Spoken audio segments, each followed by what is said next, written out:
être prêt à faire des sacrifices.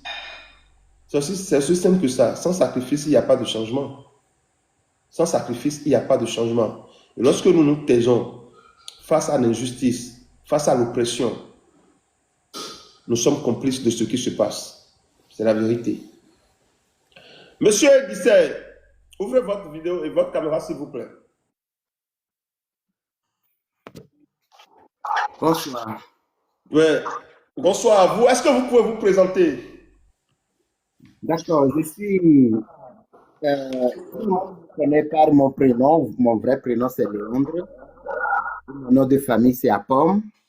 Donc, je suis Léandre Apom. Je vis aux États-Unis. Je suis togolais de souche et d'origine. Et voilà, je travaille ici en tant que chargé de sécurité publique. Ok.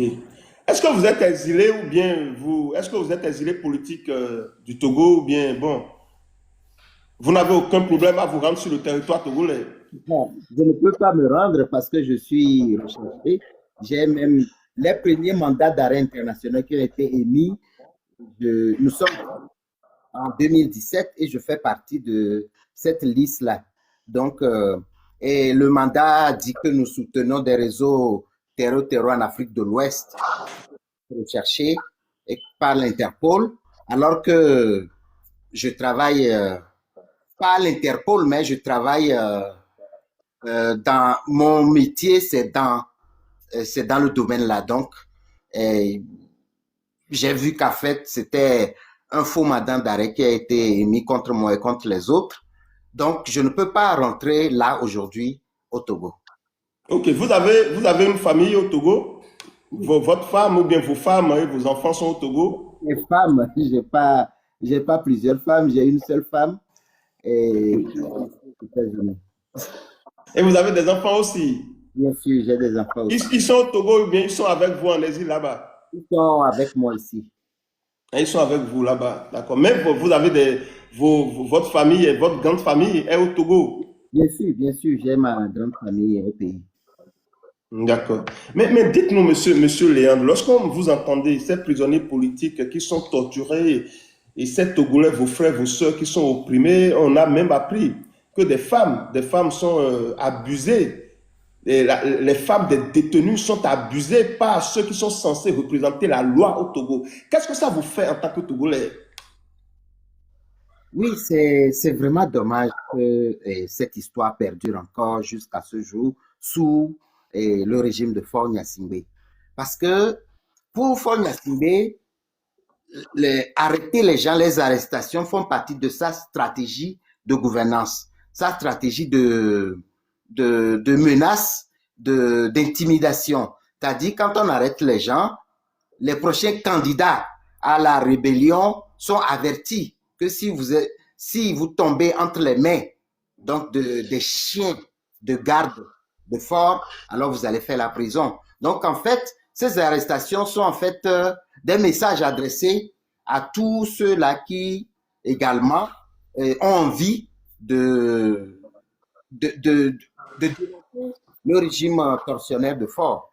Donc Mais il n'y a pas que des arrestations. Ce qui fait mal, c'est-à-dire ce qui est dommage, c'est que des citoyens sont arrêtés, torturés. Les citoyens sont arrêtés, violés. Je vous dis, au Togo, on a eu des témoignages. Madame Glass Koumaya a témoigné. Madame Katanga Amavia, des citoyens sont arrêtés, torturés, violés. Comment, c'est-à-dire, en tant que Togolais en exil, qu'est-ce que ça vous fait lorsqu'on vous dit dans un pays, dans votre pays où les citoyens sont arrêtés et torturés? Ils ne sont pas des voleurs, ils ne sont pas des bandits. Juste pour avoir dit, nous voulons la fin de la dictature, nous voulons de l'eau potable, nous voulons de l'électricité, nous voulons des infrastructures routières. On les prend, on les torture et on les viole. Qu'est-ce que ça vous fait en tant que Togolais, monsieur Léandre?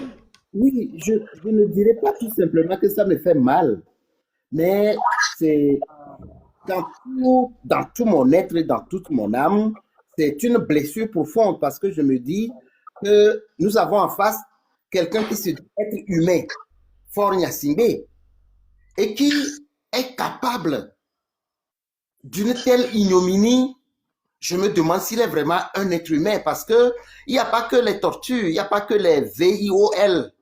Mais je résume ça en... La stratégie, c'est les arrestations arbitraires. Ce sont les assassinats extrajudiciaires et sommaires, la corruption au sommet de l'État, les injustices sociales, les arrestations, j'avais déjà parlé des arrestations, les pires formes de traitement inhumain et dégradant.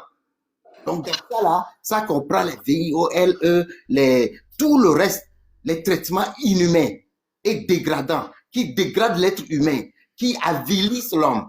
Voilà la stratégie que Faure utilise pour dominer le peuple togolais.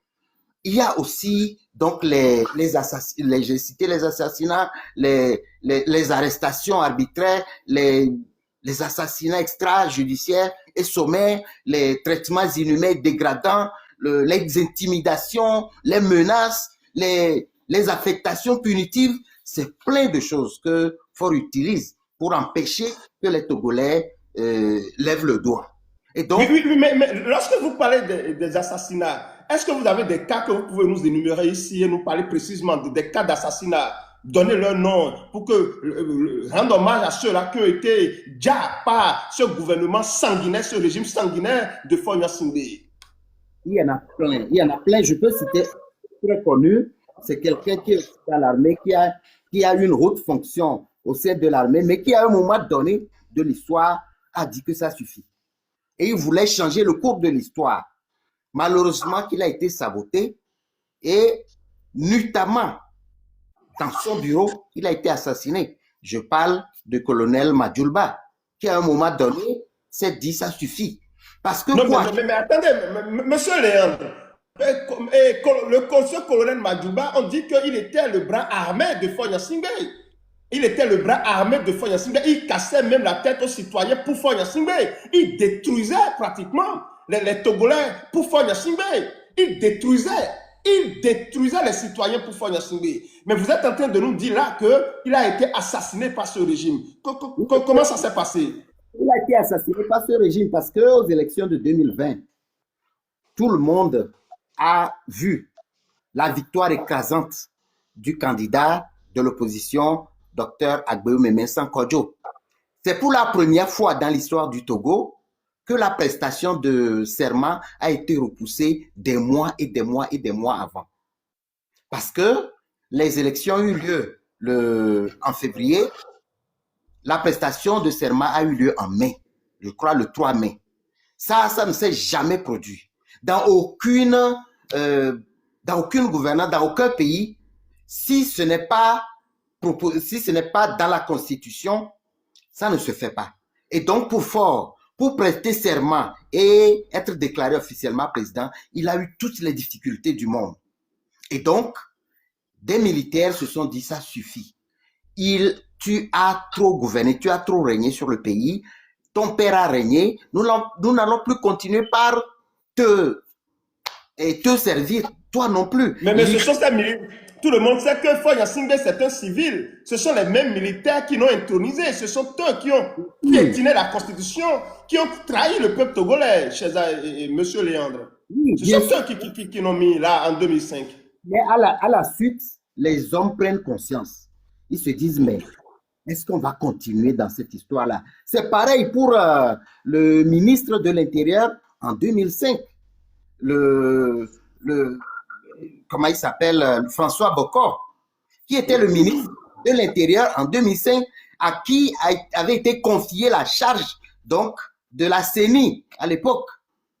Mais le 22 avril, il a démissionné.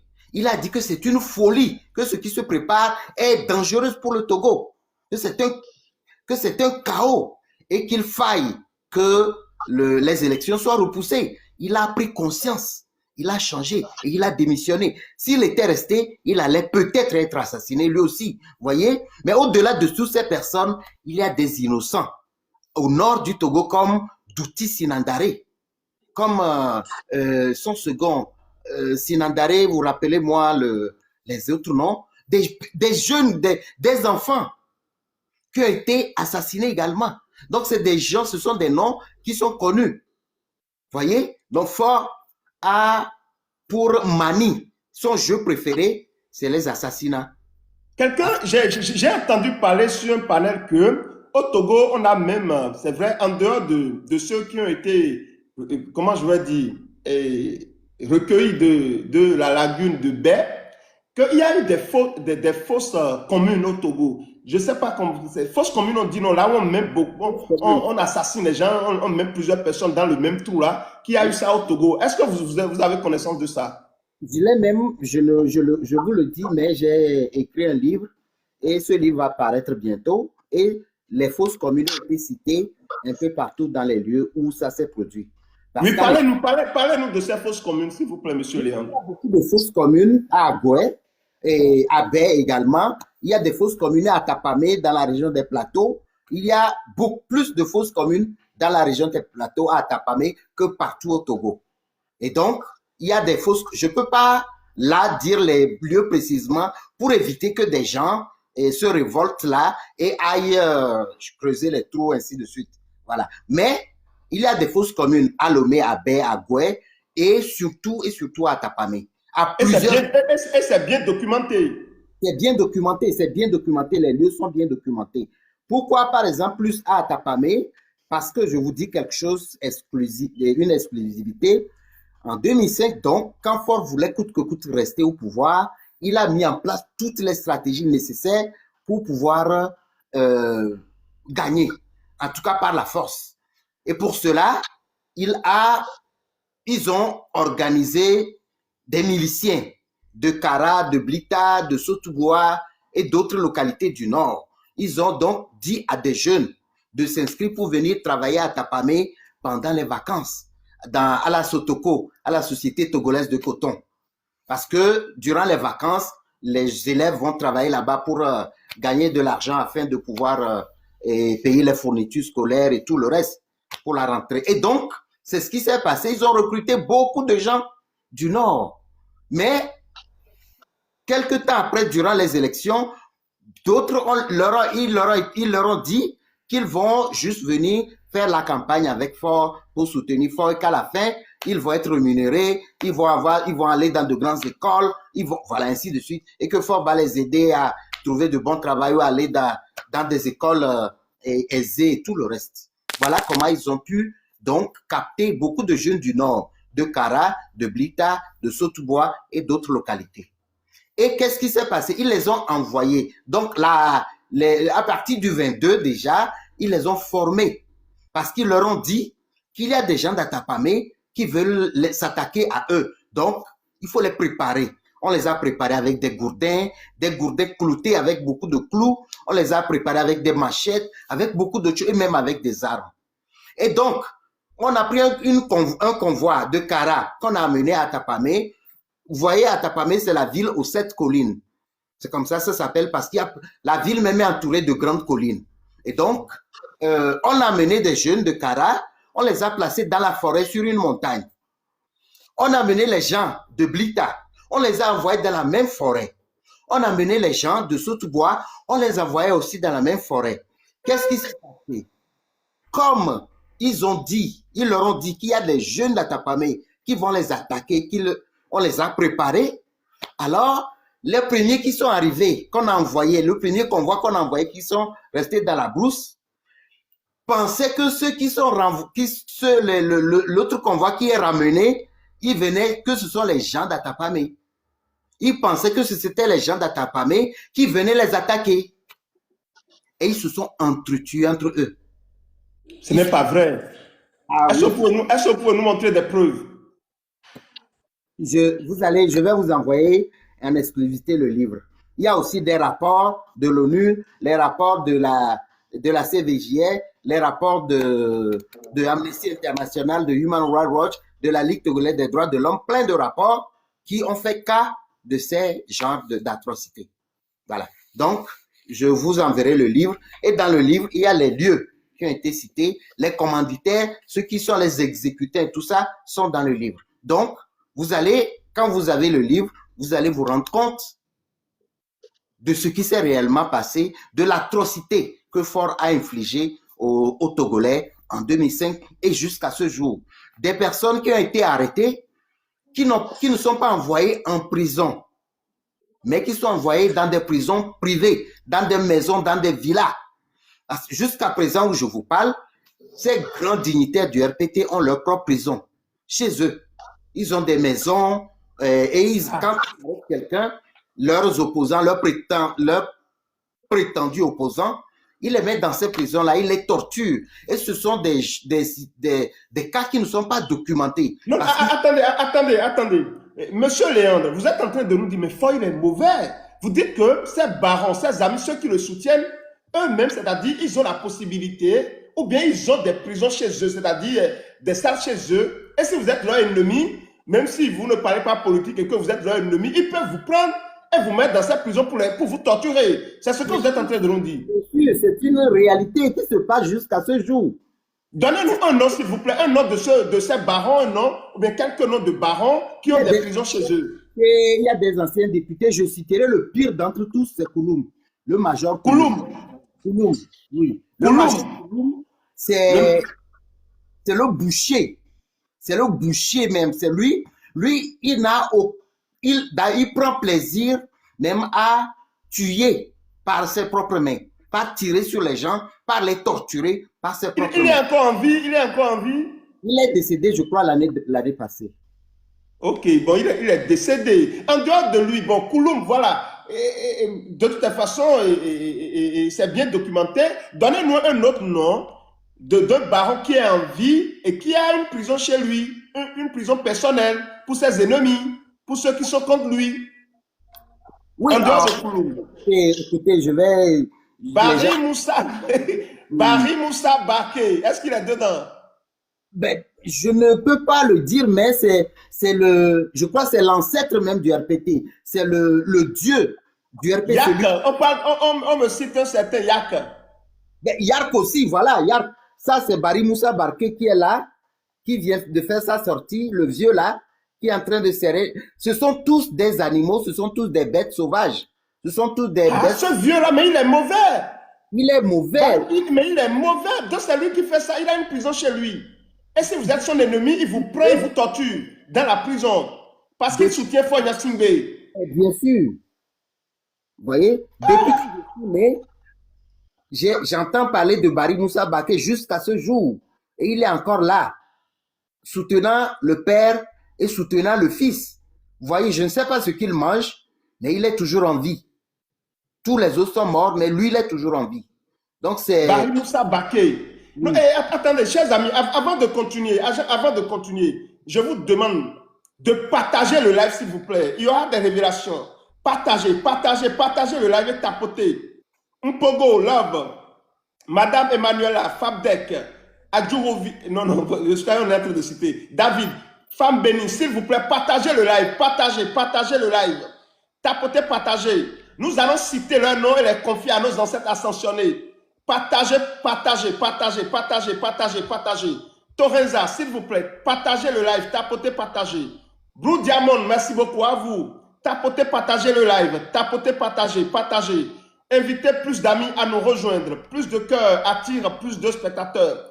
Notre mission, la fin de la dictature, la fin de l'oppression, la fin du mal au Togo, s'il vous plaît. Le Togo, le régime togolais est un danger pour l'homme. Le régime togolais est un danger pour l'être humain. On dit au Togo, il y a des individus, des citoyens qui ont le droit d'avoir des prisons chez eux.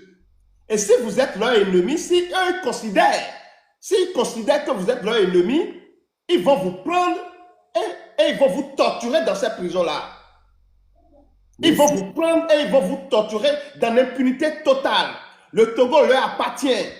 Le Togo, c'est pour eux. C'est ce que M. Léandre est en train de nous révéler ce soir. Il est en train de nous citer des noms de ces barons, de ces gens qui sont sur terre. Ils sont les représentants du mal sur terre, chers amis. Allez-y, M. Adissé, nous vous écoutons. Parce que Faure lui-même, avant lui, son père avait sa propre prison à Lomé 2. Et quand à Lomé 2, vous ne revenez plus. Vous allez à Lomé 2, surtout si vous êtes recherché par le père Gnassingbé Yadema, vous ne revenez plus. Ou peut-être quand vous dites que vous allez, il vous convoque à Lomé 2, vous allez faire vos prières, vous informer les gens de votre village, ils vont faire des cérémonies pour vous, pour que vous puissiez revenir. La majorité, quand ils vont là-bas, ils ne reviennent plus. Parce qu'il a une fosse au lion. Et qu'est-ce qui se passe? Vous allez, il se moque de vous, il vous raconte, il vous dit, ah bon, voilà, c'est vous qui êtes, j'ai appris que vous êtes opposant, que vous êtes contre moi, ainsi de suite. Bon, moi, je n'ai que des lions. Est-ce que vous pouvez aller vous battre avec les lions? On vous jette parmi les lions, vivants. Bon, ok, vous étiez là, est-ce que vous étiez là, monsieur Léandre? Non, je ne suis pas. Est-ce que vous étiez témoin? Non, moi, je ne suis pas témoin ni oculaire, ni auriculaire. Mais je suis. Mais des gens, des barons, qui ont regretté tout ça là, ont raconté des choses aux gens. Et ce que je dis. Un exemple, s'il vous plaît. Un exemple. J'ai Un baron qui a eu à regretter, qui a narré cette histoire. Donnez-nous un nom, s'il vous plaît. Je mets sa vie en danger. Non, mais il a déjà regretté. Il avait mangé dedans, non? Je le mets en danger. Et donc, la plupart d'entre eux sont sur le territoire national, c'est ça? Il y en a qui sont sur oui, la majorité, ils sont sur le territoire national parce qu'eux-mêmes, ils sont surveillés. Ils ne peuvent pas fuir. Leur passeport, tout est confisqué. Leur téléphone est sous surveillance. Donc, c'est des gens qui eux-mêmes sont coincés. Parce que Ford a tellement peur de tout le monde que même à la télé, ça c'est pour rire un peu, c'est un des barons qui racontait ça, que quand Ford, surtout son père faisait quoi? Il regarde la télé par exemple et que si c'est un film de guerre, quand on tire, par exemple, quand on tire comme ça, quand la personne tire, il y a des gens à peur que c'est sur lui qu'on tire. Et lui-même, il tire sur la télé. Il était paranoïaque ou quoi? C'est la paranoïa au plus haut niveau. Et Ford aussi, c'est comme ça. C'est pourquoi Ford ne dort pas.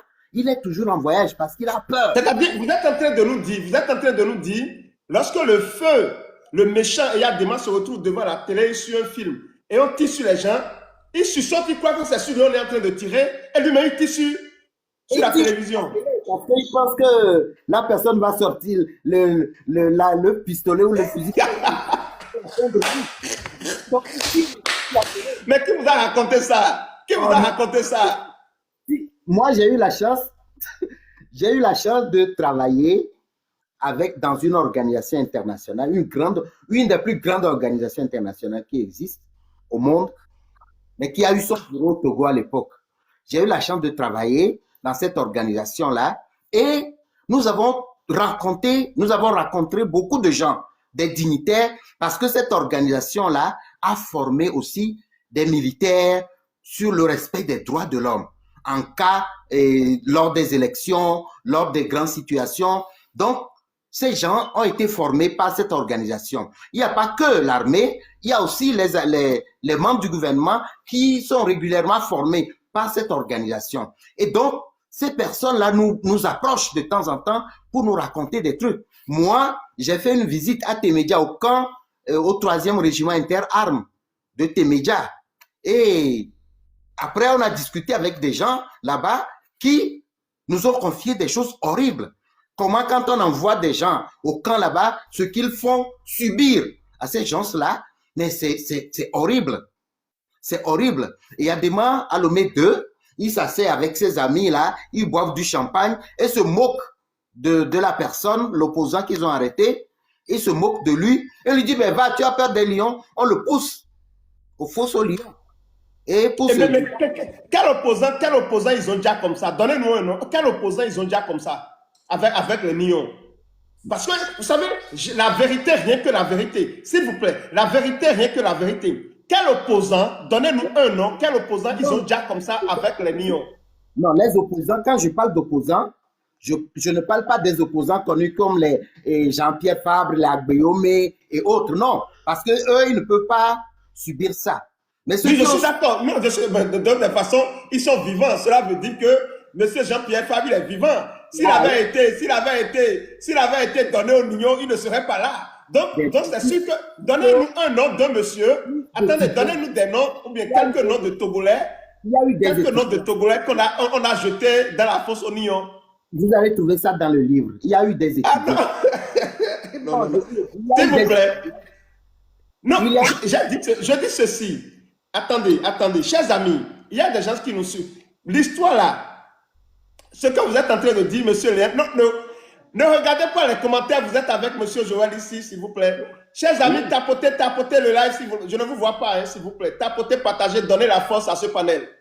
Monsieur Léandre, ce que je vous demande, sinon c'est une histoire que même moi, lorsque j'étais jeune, j'étais adolescent, on m'avait conté cette histoire. Maintenant, vous avez écrit un livre. Donc, je vous demande, est-ce que vous pouvez nous donner quelques noms de Togolais? Non, les noms des Togolais, il y a plusieurs étudiants surtout. C'est surtout des étudiants portés disparus. Puis se sont retrouvés à nommer d'eux parce qu'ils sont opposés à Yadema lors donc de ses visites sur le campus et lors des grandes manifestations dans les années 90-92 avec le mouvement Ekpemog et tout ça. Beaucoup ont été envoyés au Fosse au Lion. Ça, ce sont des faits qui ont existé. Je ne peux pas avoir... Quelques noms. Non, je ne le dis pas pour l'instant. Parce que je devais dévoiler tout ce qu'il y a dans le livre. Non, tu auras... non. Donc, tu verras. Non, mais écoutez. Tu vas manger piment, hein? Merci, Emmanuel. Vous savez, non, en fait, je vais vous dire. Regardez, il y a Oroka 2 qui dit une histoire montée de toutes pièces. Pour que nous soyons, pour que ce que nous disons ici, les gens ça ne disent pas non, ils sont dans le, comment on va dire, et ils sont dans, il y a un nom qu'on utilise là. Nous sommes dans l'imagination, étant donné que vous êtes un auteur, c'est-à-dire, donner quelques noms peut nous aider, peut aider les gens, les uns et les autres, à voir que, ah oui, ce monsieur, il a vraiment documenté ce qu'il est en train de dire, il sait de quoi il parle. Sinon, cette histoire, moi-même, je l'avais entendue quand j'étais jeune. Et voilà, donc maintenant, est-ce que si nous avons des noms, des faits qu'on peut bien documenter, que nous pouvons évoquer, ça va vraiment aider les uns et les autres à savoir que ce que nous disons ici, ce n'est pas des histoires. Oui, il y a même au compte de la conférence nationale souveraine, des noms avaient été évoqués, des noms avaient été cités. Donc, il n'y a rien d'histoire montée. La conférence nationale souveraine, ceux qui ont encore certains documents, moi j'étais petit à l'époque, je ne pouvais même pas savoir. Mais après, en travaillant avec la CVJR, la Commission Vérité, Justice et Réconciliation, ce sont des documents que nous avons et des témoignages que nous avons pu suivre. Et donc, ce que je dis, ce sont des faits documentés. Maintenant, je ne suis pas, au cours de ce live, je n'ai pas autorité à donner, par exemple, des noms, parce que j'ai pu donner quand même quelques noms de personnes qui ont des prisons chez eux et qui font du mal. Mais il y a certains cas parce que c'est des cas qui sont devant les juges, à la justice, c'est des cas qui sont déjà présentés devant des juges et qui sont en instruction. Ce sera, comment je vais dire, aller contre la justice de venir dire des noms ici pour l'instant. Mais le livre, étant donné qu'il y a un livre, le livre autre a la largesse de dire ce qu'il veut. Maintenant, si vous avez le livre, alors vous aurez... Mais de toute façon, vous n'allez pas utiliser le panel pour faire la promotion de votre livre, sinon on va vous demander de payer et vous allez, vous comprenez, monsieur Léandre. Mais de toute façon, on verra ça après. Ce que je voudrais vous dire, la prochaine question, c'est que, est-ce que vous avez l'impression que les atrocités de Yadema Yassimbe, de l'époque de Yadema Yassimbe, est-ce que ça a évolué autant pendant ces derniers 20 ans de son fils Faure Gnassingbé, ou ça a diminué? C'est pire avec le fils. C'est extrêmement pire avec le fils. À l'époque du papa, qu'est-ce que lui faisait? Lui s'occupait que de ses opposants. Il s'occupait que de ses opposants. Ceux qui veulent lever leur petit doigt contre Yadema, Yadema s'occupait que d'eux. Mais attendez, monsieur Léandre. Si vous dites ça, je ne suis pas. Mais il y a une information, ou bien il y a des faits documentés où, au temps de Yadema, ils ont mitraillé la population togolaise. Ils ont mitraillé le peuple, ils ont mitraillé les citoyens. Et ces citoyens-là n'étaient pas quand même des opposants, c'était des citoyens. On les a mitraillés. Pas hélicoptère. Je suis en train de faire le développement. Ok, allez-y. Comparant le père et le fils. Oui. Le père s'occupait à 90 ou même à 99% que de ses opposants. Il avait plusieurs camps de torture. Le camp de torture de Casabois, le camp de torture de Agombio, il y a des camps de torture dans des camps militaires, et ça c'est connu et documenté. Il y a plein de gens. Mon grand frère, même père, même mère, a été dans le camp de torture de Casabois. Il a été torturé, on le met sur la montagne, on le met dans la roue, on l'enfonce dans le trou de la roue et on le jette depuis la montagne jusqu'au sol. Et pour manger, on lui donne une petite farine et on met plein de sable dedans et il doit manger. Après, on leur fait des traitements inhumains dégradants. Ça, mon grand frère, même père, même mère, a vécu ça. Et il en a cité d'autres. Il y a quelqu'un aussi que vous connaissez, très respectable. Je n'ai pas l'autorisation de donner son nom, mais pour l'histoire, je veux que tout le monde sache la lutte qu'il a menée. Et aujourd'hui, ce qu'il est. Aujourd'hui, c'est Kodje, Marcel Kodje. Marcel Kodje, ceux qui le connaissent, c'est quelqu'un qui a souffert des atrocités de Eyadema. Il a été aussi envoyé au camp de torture. Il a souffert la torture là-bas. Si un jour vous l'invitez, il pourra faire son tour. Donc, c'est des noms que je cite. Des gens qui ont vécu les atrocités d'Eyadema. Mon grand frère, même père, même mère. Mon frère aîné, le premier né de mon père et de ma mère, a vécu ça. Marcel Kodje, que je viens de citer, a vécu ça. Il y a plein d'autres qui ont vécu ça. Il y a aussi des tortionnaires, des gens qui ont été tortionnaires et qui ont fait des témoignages à la conférence nationale souveraine. Et un de ces gens-là aux États-Unis ici, que peut-être beaucoup connaissent, Amédée Niator. Il a été tortionnaire. Voilà. Et il est venu faire des témoignages. Vous voyez, donc ce sont des réalités.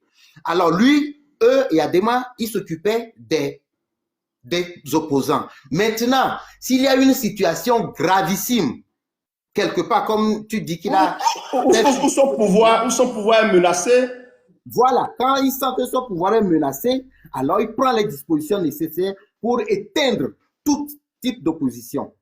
Et c'est là qu'il y a eu ces fusillades-là. Et il y a eu donc aussi au sud, surtout dans la région des plateaux, des massacres de population. Et je me rappelle, c'est ce village de Bodje. Bodje, c'est un village dans la préfecture de Adeta. Adeta dans la région des plateaux. Donc c'est un petit village qui part de... Vous partez de Adeta et puis vous allez dans ce village. Les atrocités qui se sont produites dans ce village. Moi, j'étais à Adeta à l'époque, 13 enfants. Et on venait sur la route parce qu'on a fait des barricades lors des graves crises de 92. Et nous, on passait les journées là-bas. Quand vous arrivez, les cabiais, on les transportait de Palimé, des villages environnants. Et ils allaient donc au camp Témédia ou ailleurs. Et donc, qu'est-ce qui se passe? Vous arrivez, le bus arrive à Adeta, à la barricade, parce que c'est les jeunes de Adeta qui ont fait les barricades pour sortir les cabiais. Ce sont des moments horribles de l'histoire du Togo. On vient, tout le monde descend du bus et on vous dit de prononcer des mots. Parce qu'il y a certains mots que les cabiais ne peuvent pas prononcer. Certaines lettres. Par exemple, le V. La lettre V, les cabiens n'arrivent pas à prononcer ça. Le V, c'est le F. Voilà. Donc, on leur fait dire des noms où il y a le mot F et V dedans. Tout le monde. Donc, quand tu n'arrives pas à dire le V, on sait que tu es cabien. Et voilà, on te met à côté, à l'écart. Ainsi de suite. Et moi, j'ai vécu ça. Et après, on les punit sévèrement. Vous êtes en train de dire que les cabiens n'arrivent pas à prononcer vélo? Non, ils peuvent prononcer vélo. Mais dans la culture générale, le est difficilement prononçable pour eux. Ok, d'accord. Il y avait un mot, c'est Akpavi. Akpavi, c'est le poisson, petit poisson. Hmm. Donc, Oui. vous n'allez pas dire Akpavi, mais il dit Akpafi. Vous voyez? Hmm. Voilà, donc, ce sont des moments atroces qui se sont produits sous Eyadema. Maintenant, pour le fils lui fait quoi? Lui, il s'en fout des opposants, ni du peuple. Lui, tuer, c'est son sport favori. Il s'attaque plus à la population. Il s'attaque, c'est-à-dire à tout moment qu'il a l'opportunité de faire du mal, il le fait à tout le monde. Même à des bébés, même à des femmes enceintes, même à des enfants. Un enfant mécanicien, je crois c'est 12 ans, à Agoué, il allait, je crois, aux toilettes, dans la blouse. Le général Katanga sort son arme en plein jour et tire sur l'enfant. Et à la fête du 13 janvier, je crois, Fort comment on dit là, il le monte en grade. Tous les tortionnaires de Fort sont toujours montés en grade. Et ça, Eyadema ne faisait pas comme Fort le faisait. Et Fort, ce sont des assassinats massifs. Quand il y a une manifestation, la dernière manifestation du M66, on a dénombré 12 morts. Et ça, c'est une petite manifestation. Les manifestations de l'opposition, c'est des blessés, des morts tout le temps. Tout le temps. Et Fort s'en fout. Vous voyez, c'est la différence. Fort, moi, je l'appelle la bête immonde. La bête immonde. En hébreu, on dit Vodriba. C'est-à-dire que c'est une bête à plusieurs cornes qui est en opposition de l'être humain. Quand il voit l'être humain, c'est son ennemi, il veut le dévorer. C'est comme ça que Fort est. Le papa aussi est pire que jamais parce qu'on a vu aucun être humain aussi pire que Eyadema Gnassingbé. Mais le fils se montre pire et pire et pire que le papa. Mais est-ce que finalement, lorsque vous, en tant que Togolais et observateur de la vie politique, sociopolitique de votre pays, le Togo, est-ce que c'est la famille Gnassingbé qui est forte ou c'est les Togolais qui sont tellement divisés qu'ils n'arrivent pas à renverser cette dictature? Est-ce que c'est la famille Gnassingbé ou bien le régime de Gnassingbé là, c'est ce régime qui est tellement fort ou c'est le peuple ou les leaders, les cadres togolais qui sont tellement divisés et ils s'affaiblissent de telle en sorte qu'ils ne trouvent pas la force, la formule qu'il faut pour résoudre l'équation de ce régime dictatorial? Oui, dans une mesure, je dirais que la division a joué un rôle ou joue encore un rôle. Mais en réalité, c'est la capacité de nuisance de ce système d'Gnassingbé qui est le problème. Et comme on l'a expliqué, ils ont détruit ceux qui étaient totalement engagés pour cette lutte. Et donc, ils ont mis la peur dans l'esprit des Togolais. Fort en fait pire, comme je l'ai dit. Lui, il expose, c'est-à-dire le fait au vu, au su de tout le monde. Vous pouvez lui dire quoi? Vous pouvez lui faire quoi? Non, vous ne pourrez rien le faire. Pourquoi? Parce qu'il a l'armée derrière lui. Il n'a pas que l'armée togolaise. Il a aussi l'armée d'autres pays qui sont là, qui le gardent et qui sont mélangés dans l'armée togolaise et qui vont commettre des atrocités au sein du peuple.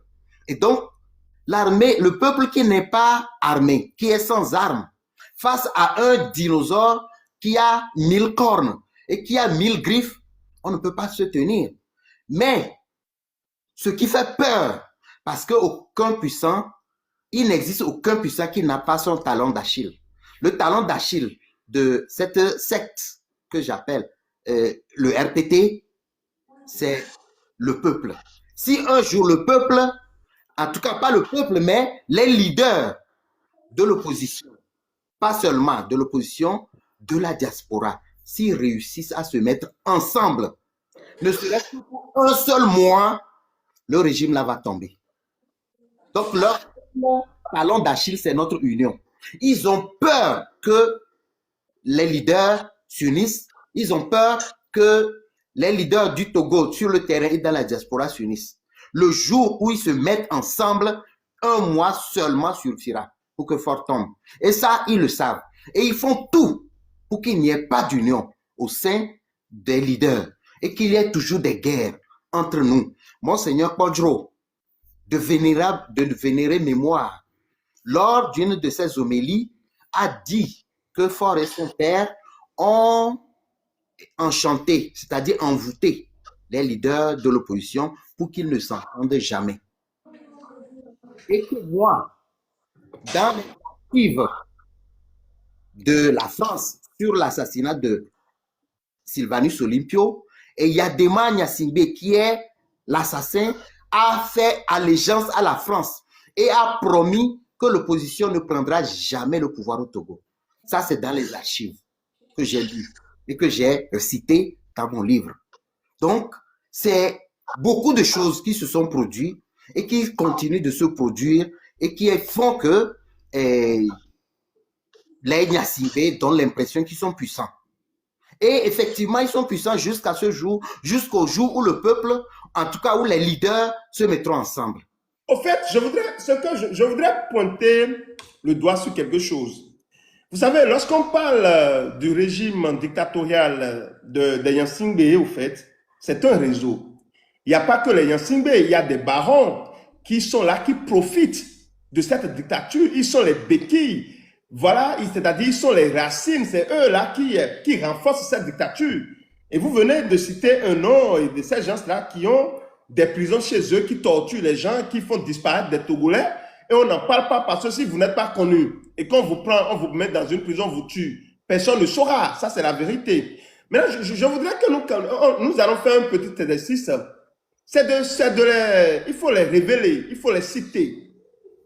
Donc, nous allons demander à ceux-là qui sont avec nous ici, en complicité avec vous-même, de nous citer quelques barons qui sont dans nombre, mais que vous connaissez très bien, qui supportent, qui profitent de cette dictature, qui renforcent cette dictature. Il est bien de commencer par les révéler, par les montrer au grand jour, sous le soleil, pour que leur pouvoir commence par diminuer. Alors, est-ce que vous avez quelques noms en tête, ces barons-là qui profitent de ce système et qui le renforcent? Oui, moi je peux citer en tout cas, il y en a qui sont encore là en fonction, les Trimois, le ministre Trimois, Yark, il y a beaucoup de députés. Mais si quelqu'un, on va vous nous montrer son image, s'il vous plaît. Vous nous montrez sa photo. Vous citez quelqu'un, vous montrez sa photo. Bah, je ne me suis pas préparé pour ça, mais bon, je vais faire un effort. Il y a... Oh là, je vais voir si je peux... Barry Moussa Baké. Voilà, ça... Un dictateur. Déjà, Barry voilà. Moussa... Regardez-le, Barry Moussa Baké. C'est les grands barons là qui sont là-bas. C'est tous ceux qui sont là-bas, ce sont les grands barons qui soutiennent le système. Et voilà. Puis, il y a Kofigo aussi dedans. Kofigo qui est le miraculé de comment ça s'appelle, de l'attaque de la primature. Regardez l'image du mal. Regardez l'image du mal, le mal. Regardez le mal. Même cette dame, Madame Moussa Baké, c'est le mal. Le diable en personne. Ok. Regardez-le, c'est lui. Tapotez. Normalement, quand on vous montre des images comme ça, vous devez soutenir le live. Tapotez, partagez. Tapotez, partagez. Donnez la force à ce live. Pour que le monde entier puisse voir leur visage. Pour que le monde entier puisse voir leur visage. Ceux qui soutiennent la dictature. Merci beaucoup à vous, Paulina. Merci beaucoup. Ceux qui donnent la force à la dictature. Ceux qui oppriment. Ceux qui font des fosses communes au Togo. Ceux qui ont des prisons secrètes. Qui torturent et qui oppriment la population. Ceux qui soutiennent l'abus ou bien les abus sur les femmes. Regardez-les. Regardez leur visage. Lui, c'est Moussa Baké. Lui, c'est Moussa Baké. Merci beaucoup à vous. Un autre nom. Je vais voir si... Bon, Balo Katanga, là, tout le monde le connaît. Yaka, on donne le nom de quelqu'un. Yaka Damehane. Ceux qui sont vivants, hein, ceux qui sont déjà en enfer, là, il faut les oublier. Ceux qui sont vivants. Ceux qui sont partis en enfer, là, on va les laisser d'abord. Yark Damhan. Ah, c'est lui ça. Yaka Le tortionnaire, Dame, l'un des grands tortionnaires qui fait peur au peuple togolais. C'est qu'est-ce qu'il lui. fait? Dans lui-même, il dit à les gens, il dit à les gens pour faire Il Yosimbe. tape facilement les gens. Il y a une grande manifestation des syndicalistes à l'époque. Je n'ai pas la vidéo ici.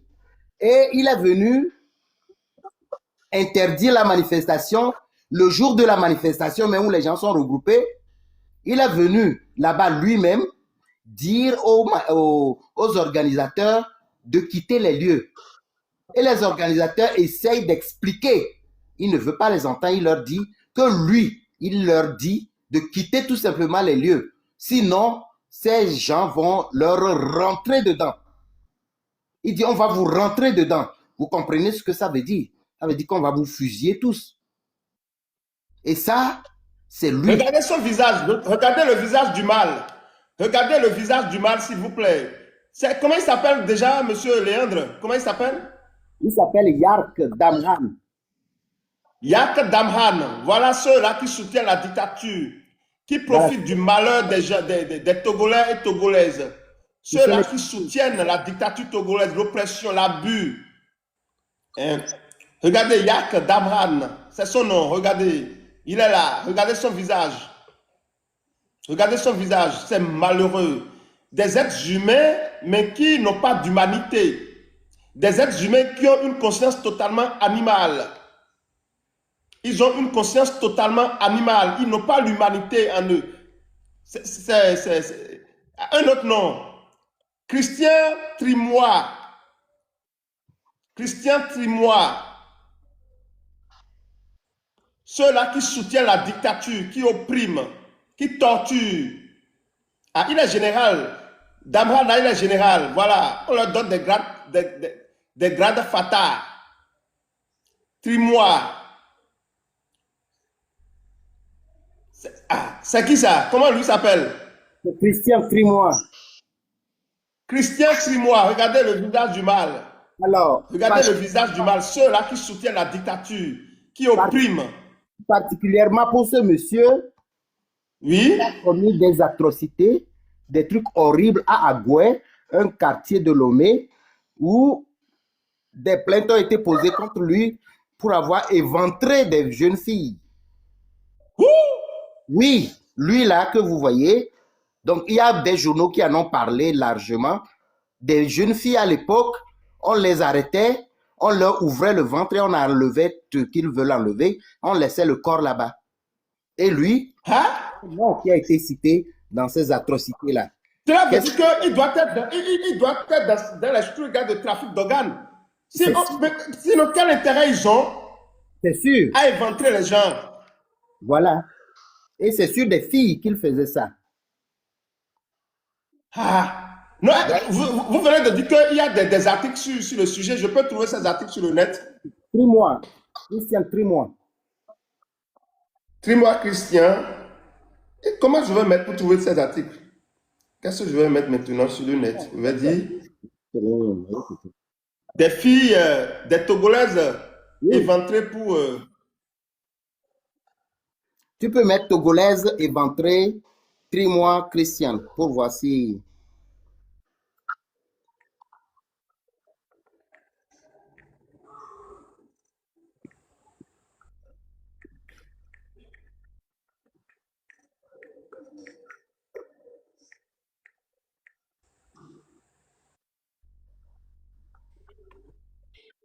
Chers amis, tapotez, partagez.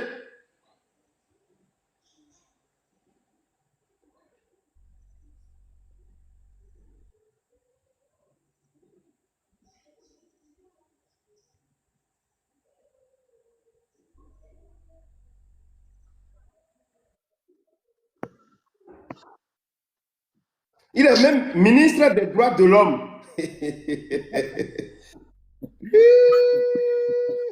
Ministre des droits de l'homme, hein? Hein, vous imaginez? Et Ok, donc, je viens. oui. Je veux tomber sur. Je veux un article, quelqu'un m'a dit voilà, trie-moi, Togolaise éventrée. Bon, je vais mettre trie-moi.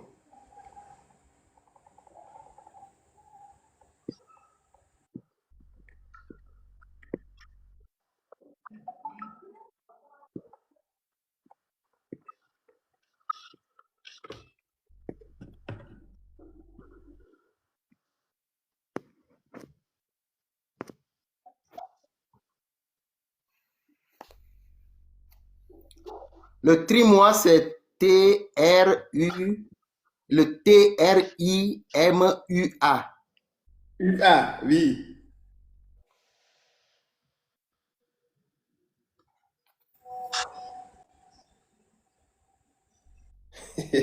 Les gens sont en train de montrer. Donc, ok. As-tu. Non, non, reviens. Ministre délégué Trimois et les grandes entreprises de se concertent pour révéler les grands défis de. Non, non. Euh, Actuellement, le nouveau ministre.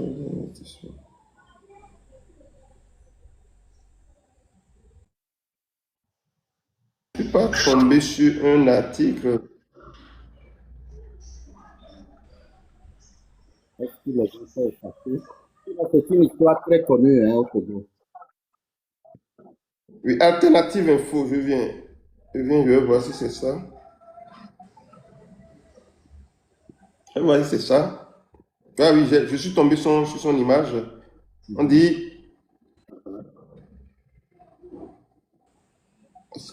on dit l'affaire liée à la délivrance. Bon, ça, c'est une affaire liée à la délivrance de passeport.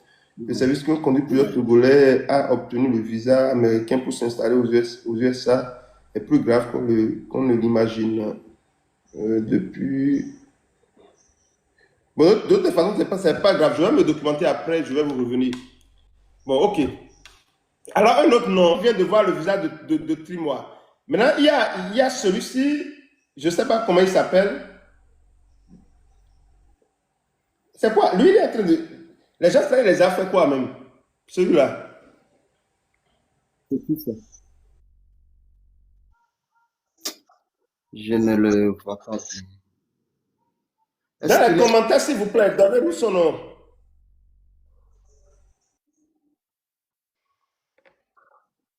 Major Kouloum, c'est lui Kouloum? Ah, Major Kouloum. Bon, lui, il est... Oui, c'est... on a parlé de lui, c'est le tortionnaire. Lui, il est déjà décédé l'année dernière. Hein, il est décédé. Ah, Estelle, merci à vous. Il est décédé. il est décédé. Major Kouloum, lui, il est déjà décédé. Oui. C'est la. Non, mais celui-ci, on a dit Chamia. Hein. Chamiyal. Chamiyal. Ah, Il est colonel. Chamiyal. je ne le connais pas. Il est colonel. Colonel Chami. Colonel Non, Chami. Voilà. Vous ne le connaissez pas. non. Lui, je ne le connais pas. Bon, si quelqu'un connaît ce colonel-là, il connaît son histoire, comment il opprime le peuple. Merci Voilà, de rester avec nous. voilà l'article. Tout à l'heure, on va commencer à voir. C'est qui ça? C'est C'est l'article sur les filles éventrées de Trimois. c'est l'article là. Oui. C'est sur C'est sur 27, quel site? c'est sur 27avril.com. 27avril.com. Yeah. Et quel est le titre de l'article? C'est Genève, deux points. Arrêter et juger le ministre Christian Trimois pour crimes et torture. Et ok. Attendez, Genève, hein? Voilà. Genève, deux points. Genève, Mhm. capitale de Suisse. Oui, arrêtez. Arrêter et juger le ministre Christian Trimois pour crimes et torture. Ok, le ministre. Le ministre Trimois Christian Trimois pour pour, crime. yeah, pour crime S à la fin et torture.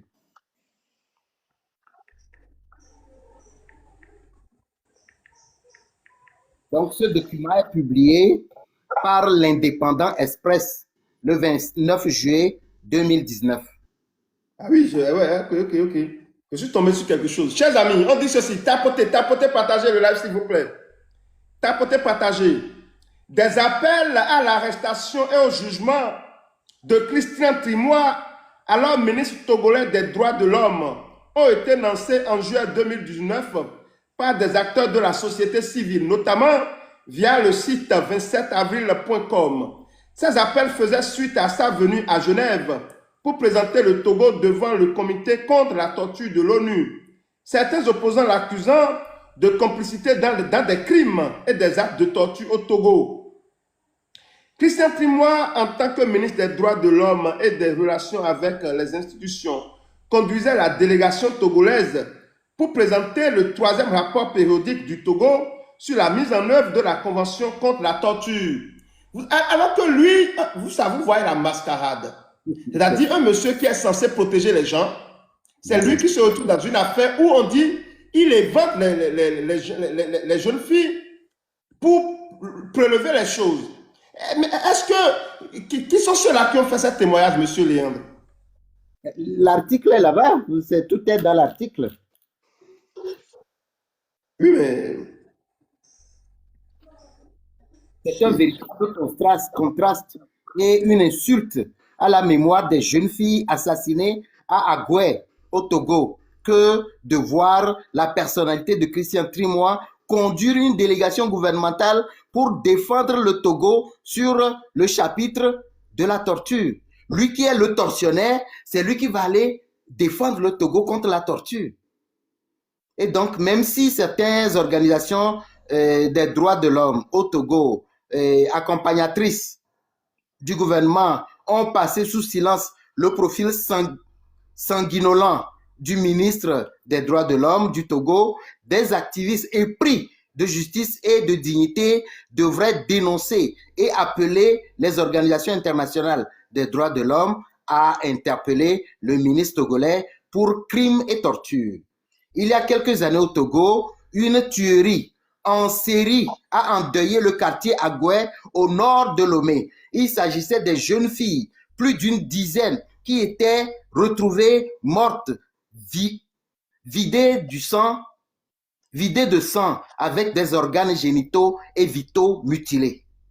Ce phénomène criminel a duré d'1 mois et a paniqué toute la ville de Lomé. Personne n'a jamais réussi à identifier les auteurs de ces crimes. Mais après une enquête menée par les autorités judiciaires du Togo, un nom a été attribué à cette tuerie en série, Christian Trimois. Une procédure d'instruction a été engagée avec l'inculpation du présumé coupable. Voyez? Mais après tout ça, mais il est toujours dans le gouvernement ou quoi? C'est ce que je dis. Quand tu commets un crime avec Fort, tu montes en grade. Ceux qui commettent des crimes sous Fort Gnassingbé, ils montent en grade, c'est tout. C'est ça l'ignominie, le caractère cynique et inique de la gouvernance de Fort Gnassingbé. C'est une bête immonde. Quand tu fais mal, il te monte en grade. C'est ça. Les Yarks ont été montés en grade. Il est devenu général. Kouloum a reçu le prix de l'ordre du Mono du mérite, je ne sais plus. Ces tortionnaires et ces assassins, ces criminels sont montés en grade, tous. Ah. Voilà. Donc, 3 mois, parce qu'on dit, l'article dit ici, ce phénomène criminel a duré plus d'1 mois et a paniqué toute la ville de Lomé. Voilà. Personne n'a jamais réussi à identifier les auteurs de ces crimes. Mais après une enquête menée par les autorités judiciaires du Togo, un nom a été attribué à cette tuerie en série. Christian Trimois. C'est-à-dire, on dit, cela veut dire qu'ils ont fait des enquêtes.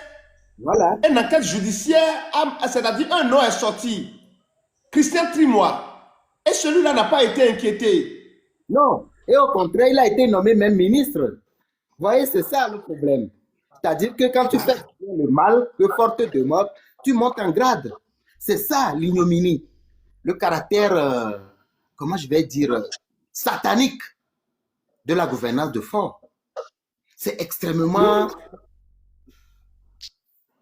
c'est innommable. Ce sont des actes qu'on ne peut pas nommer. Il n'y a pas de mots pour ça. Il n'y a que des démons qui sont capables de faire C'est grave. On dit, chers amis, écoutez, on dit, alors que les parents des victimes attendaient que justice soit faite, la procédure a été mystérieusement suspendue et sans aucune forme de procès. Le nom Christian Trimois, présumé coupable de la mort des jeunes filles, a disparu, dit du circuit. C'était incompréhensible que la justice togolaise puisse tolérer une situation aussi grave. Ouais. Vous voyez, chers amis? Vous voyez, il n'y a pas de justice, c'est-à-dire, nous ne pouvons pas demander aux injustes de faire la justice. Le seul Impossible. moyen pour le peuple togolais de trouver la paix et la stabilité, de mettre fin à cette impunité, c'est la fin de la dictature. C'est la fin de la dictature, c'est le seul moyen. Donnez-nous encore d'autres éléments, s'il vous plaît. D'accord. Montrez-nous les visages du mal. Oui. Il y a un autre monsieur, un sanguinaire. Quand il se pointe devant, tu as peur toi-même. Déjà, sa présence fait peur. Il s'appelle Yotrophée. Ah, Yotrophée. Yotrophée. Massina. Massina. Yotrophée. Oui. Ceux qui entendent le nom Massina, c'est lui. Il était à l'agence nationale de renseignement. Les tortures, les traitements, les pires formes de traitement inhumains et dégradants, c'est lui qui les faisait. Massina. Regardez le visage du mal. Taguez l'ONU, l'Union africaine, la Sœur du Haut. Taguez toutes les institutions. Regardez le visage du mal. Ceux qui torturent, qui méprisent, qui oppriment le peuple togolais, les femmes, la veuve et l'orphelin. Regardez leur visage. Voilà, Massina, le trophée. Massina. Voilà. Merci beaucoup à vous, monsieur Léandre. Un autre nom.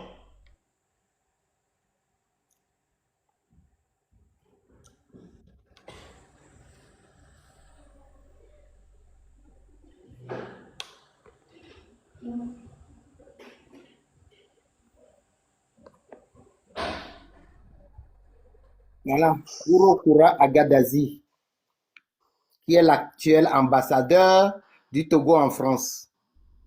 Il est en France, mais pourquoi vous ne portez pas plainte contre lui en France? Il est ambassadeur, donc il jouit de l'immunité diplomatique.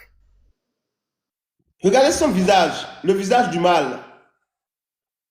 Ah, ou bien lui fait partie de ceux-là qui ont menacé de mort le journaliste d'investigation Ferdinand Haïté, hein? Ou bien, Oui, oui, voilà. regardez le visage du mal, ceux qui encouragent, ceux qui sont des racines, des béquilles pour la dictature, pour le mal au Togo. Ils oppriment, ils torturent, ils enlèvent, ils tuent les gens. Regardez-les. C'est son visage. Il est ambassadeur au Togo. C'est ceux qui font du mal qui sont promus. C'est ça. Parce que tout le régime est basé sur le mal. Ce régime est né à partir de l'assassinat de son excellence Feu Sylvanus Olympio. Donc c'est un régime du mal. C'est un régime du mal tout simplement. Regardez son visage. C'est le maître du réseau en France. Voilà. Ce sont eux qui ont menacé le journaliste d'investigation Ferdinand Haïté de mort. Regardez-les. C'est ça. De petits démons. Oui. Les petits démons. De petits démons, c'est ça. Yeah. Un autre visage.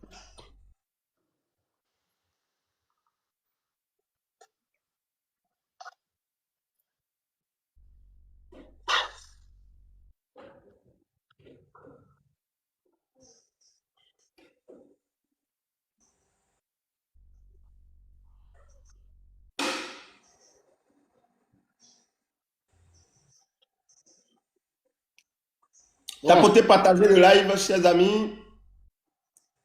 Il y en a qui sont décédés, il y a les Kokutozun qui sont décédés, il y a les Ils sont en enfer. Ils sont en enfer. Bitoko Yaninim qui sont décédés.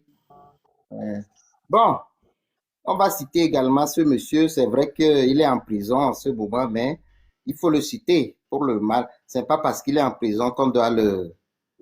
Qu'il est devenu un saint. C'est pas parce qu'il est en prison qu'il est saint. Il est saint.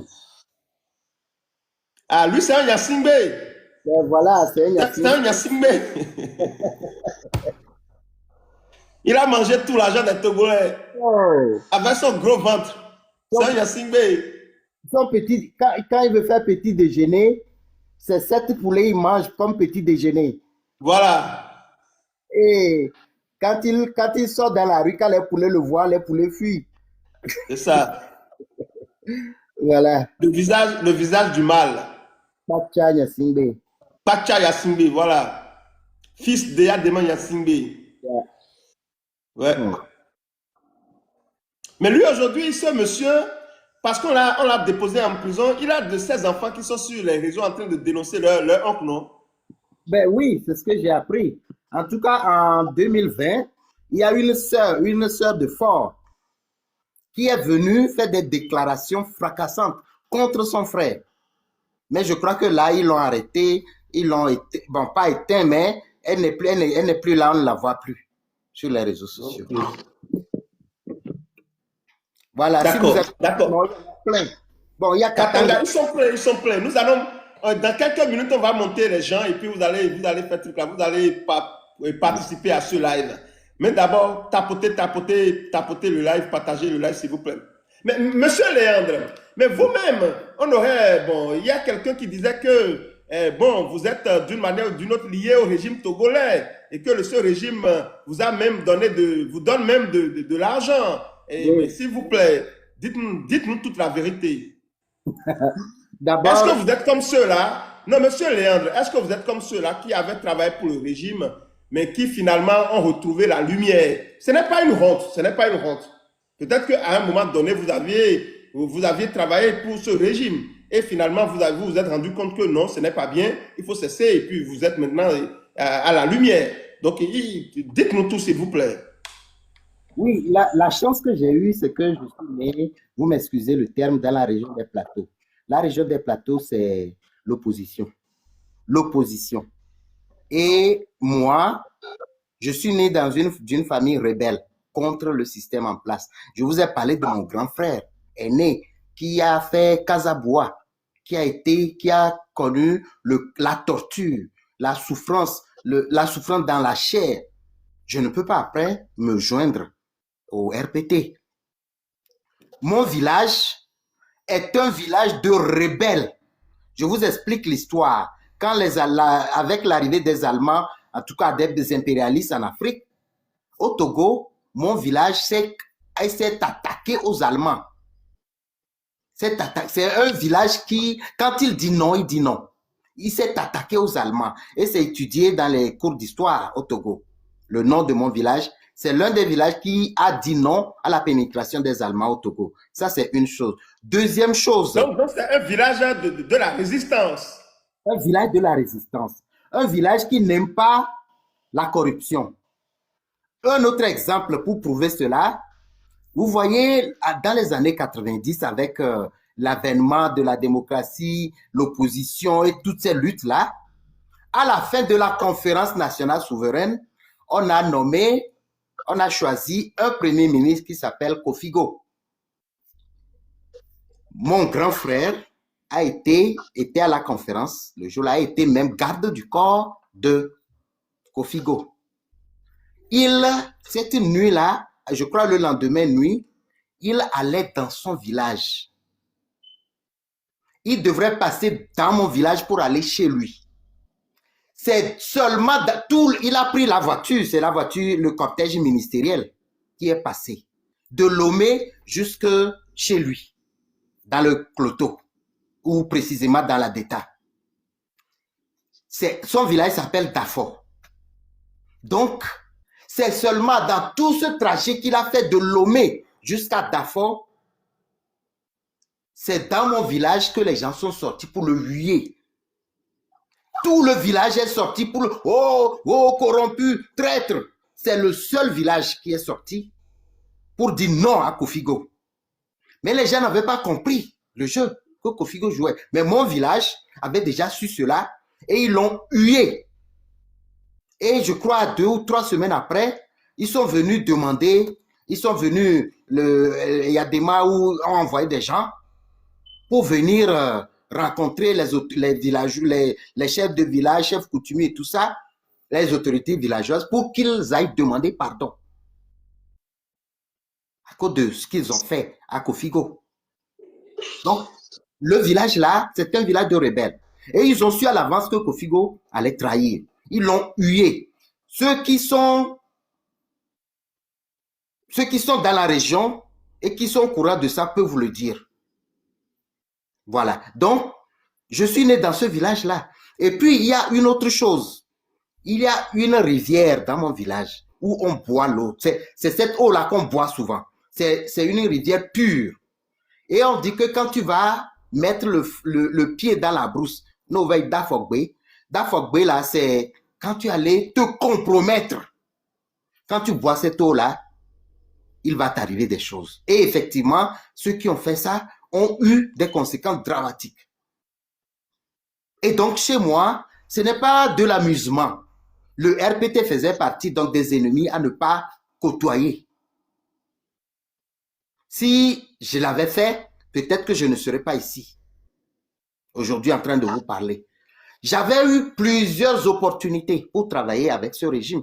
Parce que je travaillais, j'avais une ONG, une grande ONG, et on faisait beaucoup de choses. On recevait des coopérants qui venaient, on allait un peu partout dans le pays pour aller faire des projets. À côté de ça, j'ai travaillé avec le Haut Commissariat des Nations Unies aux droits de l'homme. Et j'étais donc, je côtoyais les gens. Non, attendez. Qui vous a envoyé? Ce n'est pas le gouvernement qui vous avait envoyé là-bas, au Haut Commissariat de défense des droits de l'homme? Moi, j'ai fait une demande d'emploi, j'ai déposé mon CV, ma demande d'emploi, et j'ai été recruté. Comment le RPT, le gouvernement va m'envoyer là-bas? D'accord, d'accord. Oui, le gouvernement peut t'envoyer à l'ONU pour être chargé de mission. Mais le gouvernement ne peut pas t'envoyer à un organe de l'ONU. Pour recruter, là-bas, c'est des recrutements qu'on fait. Voilà. Donc, j'ai travaillé avec eux et j'ai eu l'opportunité de croiser les gens du RPT. Quand j'étais dans l'ONG, j'étais directeur de l'ONG, j'ai été élu président du conseil d'administration des ONG de toute la région des Plateaux. Et donc, on allait à des rencontres, que ce soit étatiques ou à d'autres rencontres. Et nous avons participé à l'élaboration de plusieurs projets étatiques. Par exemple, j'ai participé à l'élaboration du PNIA SA. C'est le Programme national d'investissement agricole et de sécurité alimentaire. J'ai participé à ça. Et je vous le dis aujourd'hui, l'autre coordinateur des ONG de la région des Kara a été nommé ministre. Il a été d'abord secrétaire général du ministère de l'Agriculture. Après, il a été ministre de l'Agriculture. Les gens le connaissent, c'est un jeune ministre. Maintenant, il n'est plus ministre. Il travaille, je crois, au FIDA, je crois, au Fonds des Nations Unies pour l'Agriculture. Donc, vous êtes en train de nous dire, non, attendez, monsieur Léandre, vous êtes en train de nous dire que vous, et la main sur le cœur,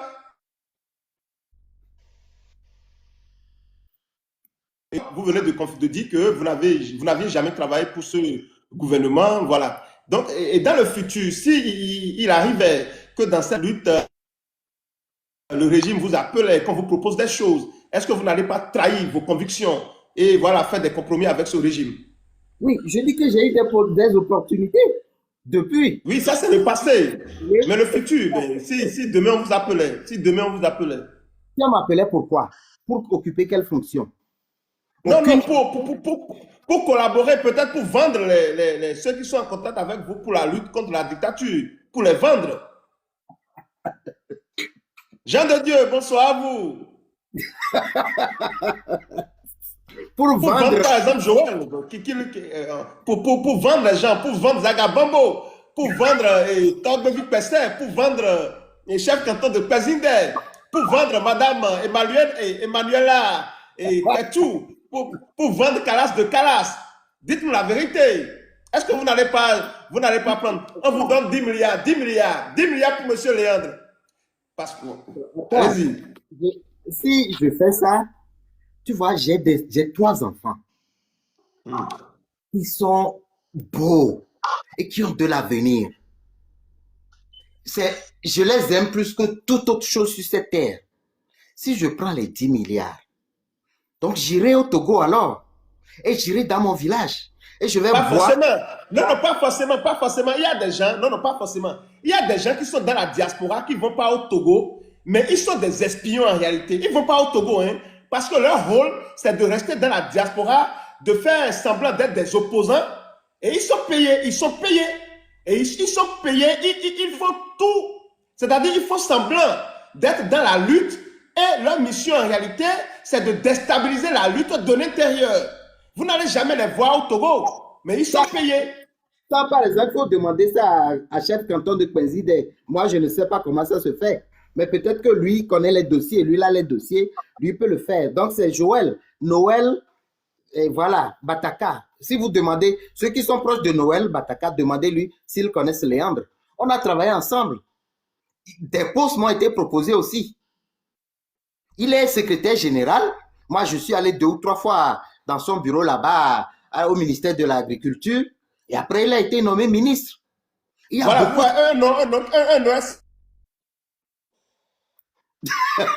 voyou, par exemple, lorsqu'on voit ces agissements, ce voyou, ce monsieur voilà, vous comprenez. Lorsqu'on voit ces agissements, on comprend aisément que celui-là, il a pour rôle de détruire et cette lutte-là de l'intérieur. Donc, voilà, si vous devez faire comme ce... Est-ce que vous pouvez nous jurer devant vos ancêtres, devant cette eau du village, que le jour où vous allez faire ça, vous mourrez. Vous, non seulement vous, mais également vos progénitures. Je prends cette eau-là comme l'eau du village de mon village. Cette eau est sacrée. Et j'implore mon père qui est sous terre, j'implore ma mère qui est sous terre, mes frères et sœurs qui sont sous terre, que si il m'arrive un jour de collaborer avec Faure Gnassingbé, que ça ne fasse pas 7 jours avant que mon âme me soit arrachée. C'est ça. Je vous dis, avec Joël, votre cœur bat plus fort. Il n'y a plus de trahison. Nous n'allons plus tolérer. Quiconque va vouloir trahir cette lutte va se retrouver 6 pieds sous terre. Parce qu'il y a eu trop de morts. Les gens sont trop tombés. Ce régime a fait tellement de mal. Ce régime a fait tellement de mal. Vous-même, vous venez de le dire. Des filles ont été déjà. On les a volé leurs organes. Et pourtant, dans l'impunité. Et ça fait mal lorsqu'on apprend qu'il y a des gens qui sont dans cette lutte et ils sont prêts à trahir. Ils sont prêts à trahir, ils sont prêts à faire du mal. Merci beaucoup à vous pour ce serment que vous venez de faire.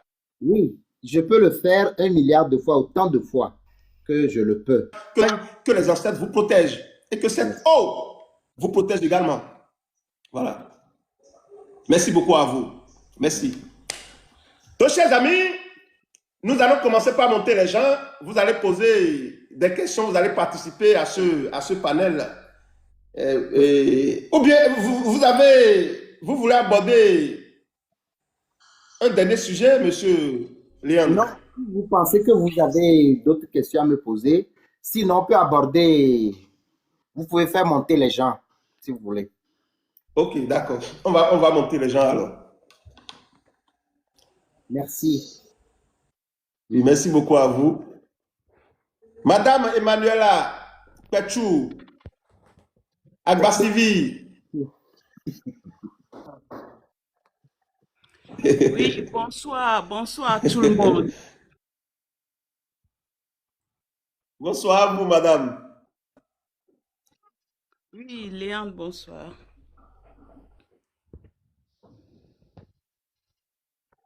Attendez un instant, je vais monter les gens et puis bon, voilà, on va commencer.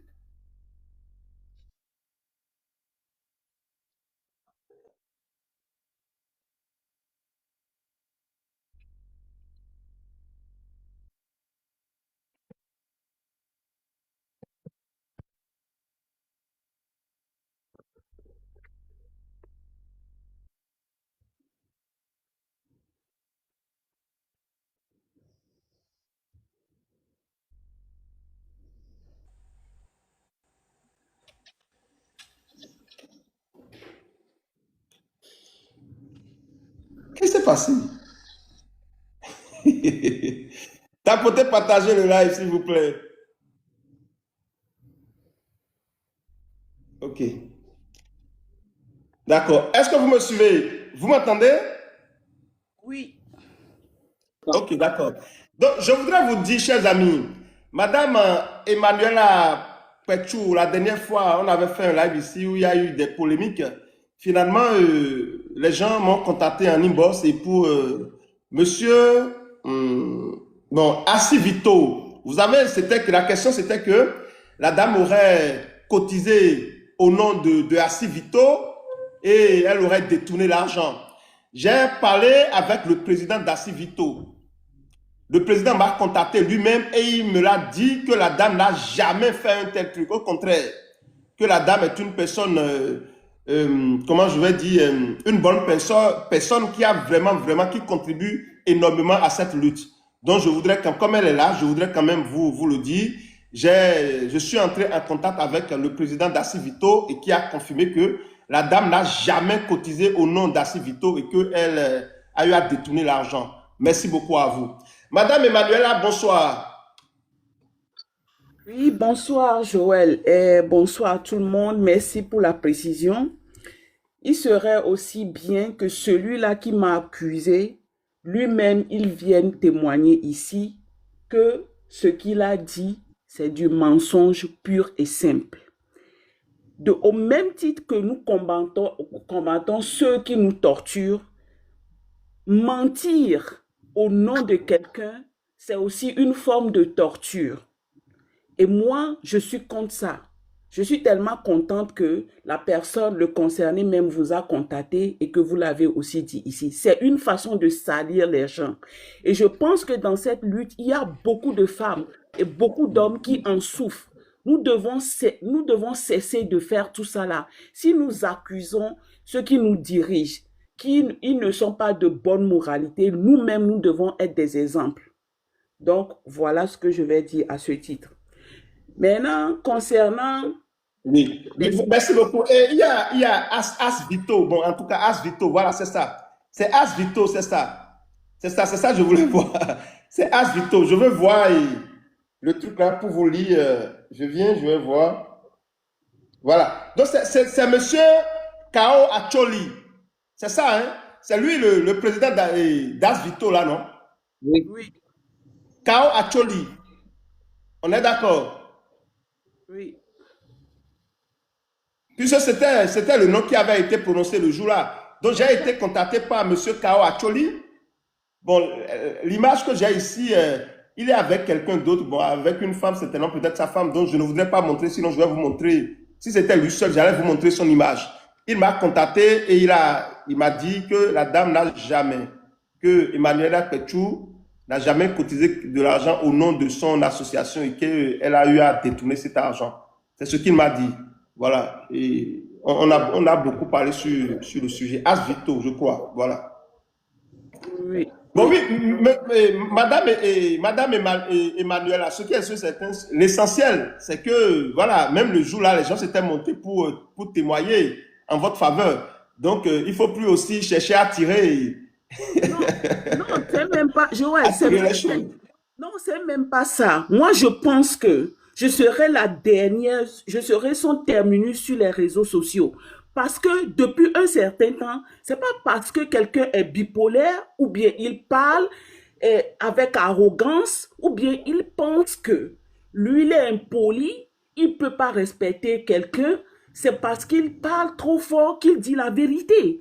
Regardez tout ce qu'il a dit la fois passée avec les cris ici, comme quoi c'était une vérité. Et ceux qui ne sont pas aujourd'hui là, qui n'écouteront pas ça, vont toujours dire, voilà ce que Emmanuela a fait.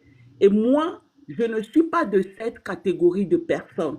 Donc, si nous accusons ceux qui nous dirigent, qui ne sont pas bien, nous-mêmes essayons d'être corrects envers nous-mêmes. C'est tout. Maintenant, bonsoir à vous. Non, madame Emmanuela, je suis d'accord avec vous sur le fait que si nous n'avons pas de preuves, si nous n'avons pas vraiment des preuves matérielles, des preuves factuelles sur des sujets, sur des accusations, il ne faut pas les prononcer. Ça, c'est clair. Si nous le faisons, nous allons d'une manière ou d'une autre démobiliser les gens ou bien démoraliser les gens. Ce n'est pas bien. C'est-à-dire, on va véhiculer des sentiments qui ne sont pas de bons sentiments, qui doivent normalement nous aider pour l'évolution. Donc, vous savez, dans cette lutte-là, vous savez très bien qu'il y a des trahisons. Donc moi, je ne suis pas d'avis de ceux qui disent il faut pas accuser, il faut pas, comment je vais dire, il faut pas attaquer les gens. Si quelqu'un a fait quelque chose de condamnable, il faut l'exposer. Si si quelqu'un, ce qui est sûr, certain, avec notre bonne foi et notre détermination, avec notre bonne foi et notre... Le Togo changera, la dictature tombera. Mais nous n'allons pas dire parce que, oui, et faire avec tout le monde. Non, on ne peut pas faire avec tout le monde. Moi, je ne suis pas dedans. On ne peut pas faire avec tout le monde. Si vous connaissez des gens qui sont des traîtres, qui trahissent, qui prennent de l'argent, il faut les dénoncer. Mais il ne faut pas faire ça avec mauvaise foi. Il faut le faire seulement. Il faut le faire si vous avez des preuves matérielles. Si moi, je tombe sur les preuves de quelqu'un,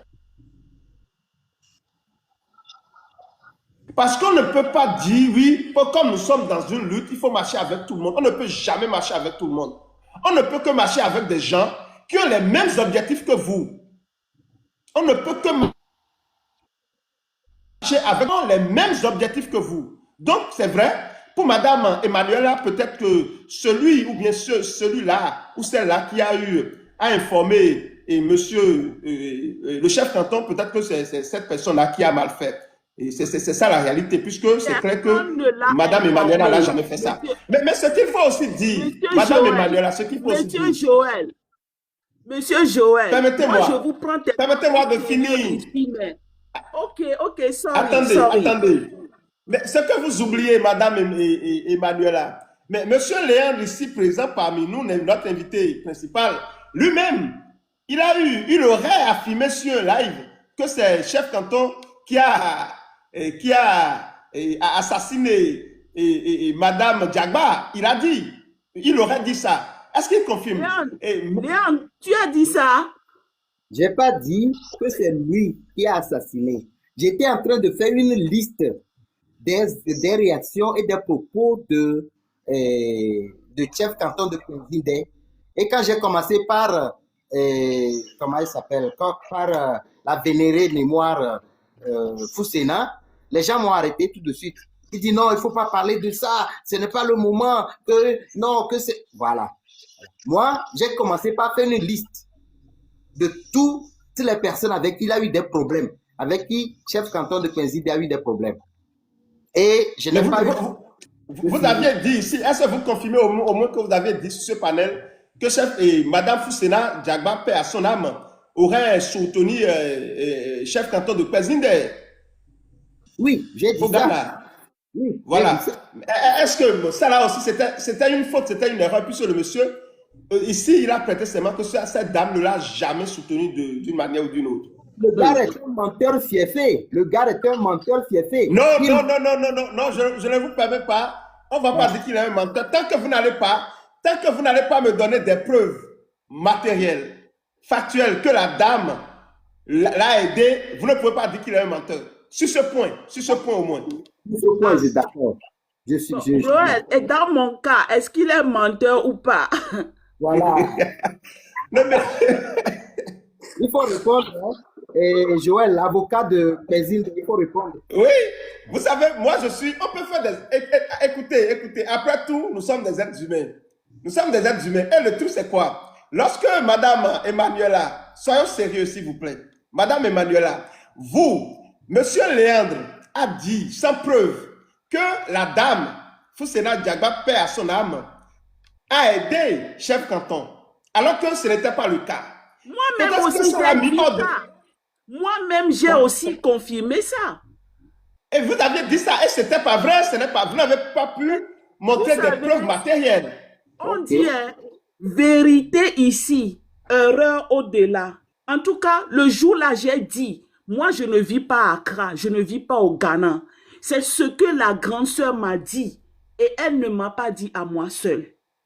Lui-même, le gars, quand il insultait la dame de son vivant, il disait ceci, je cite, « Vous avez beaucoup de biens, vous donnez des petits, des miettes là, et vous dites que vous donnez des cadeaux aux gens. Ce que vous m'avez même donné, je peux vous retourner ça. » Mon frère, moi, je ne veux pas aller dans ce débat. Paix à l'âme de notre grande sœur. Moi, j'étais choquée que cette histoire s'est arrivée, il juge même. Ce n'est pas notre débat, parce que là où nous sommes, nous avons des sœurs, des frères qui sont en prison. Tellement le Togo, la misère qui bat son plein au Togo nous interpelle que tous ces mensonges-là, s'il n'a pas menti sur moi, moi, je ne viendrai pas exposer tout ça là. Moi, j'ai d'autres choses, mais je ne suis pas dedans.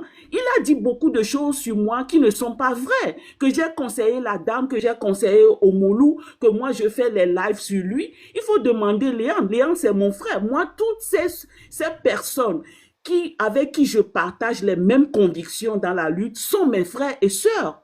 Donc, ne nous mentons pas dessus. Moi, je connais des gens qui ne veulent même plus rien avoir avec la lutte parce qu'ils se disent, avec le gouvernement, je dénonce. Je n'ai pas aussi de problème que dans la lutte. Tu te lèves aujourd'hui, tu rêves et tu viens, tu accuses des gens. Oh, on m'a dit ça, on m'a dit ça, on m'a dit ça. Je vais même amener les gens. Et quand on appelle les gens là, la personne même dit, mais répétez encore. Moi, j'ai dit ça quand?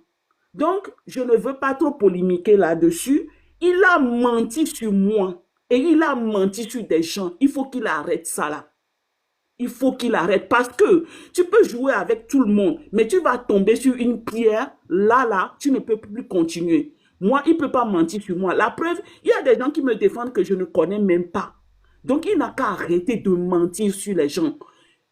Nous sommes tous, vous savez, nous sommes tous des fous et des folles.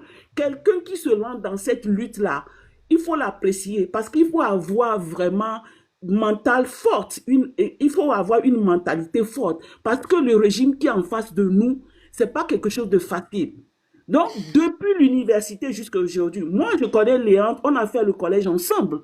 Donc, je le connais. Quand il vient ici, vous lui posez des questions, les gens disent que oui, il a servi le pouvoir et tout. Mon Dieu, moi, je me dis toujours, au lieu de combattre ceux qui nous volent, on dit toujours, Fort doit partir, Mais autour de Fort, il y a des ministres qui pillent le pays là.